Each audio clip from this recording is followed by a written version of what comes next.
నమస్తే వ్యూయర్స్. కార్తీక మాసం 27వ రోజు గుంటూరు మల్లికార్జునపేటలో ఉన్న శివాలయాన్ని దర్శిద్దాం. ఈ ఆలయంలో శివయ్య గంగా భ్రమరాంబ సమేత శ్రీ మల్లికార్జున స్వామిగా దర్శనమిస్తారు.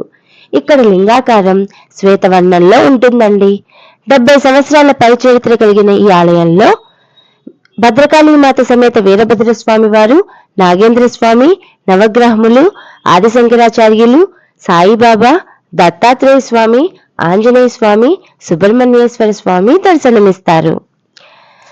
నమస్తే అస్తు భగవన్ విశ్వేశ్వరాయ మహాదేవాయ త్ర్యంబకాయ త్రిపురాంతకాయ త్రికాగ్నికాలాయ కాలాగ్నిరుద్రాయ నీలకంఠాయ మృత్యుంజయాయ సర్వేశ్వరాయ సదాశివాయ శ్రీమన్మహాదేవాయ నమః. ఓం నమః శివాయ. రేపటి రోజున మరో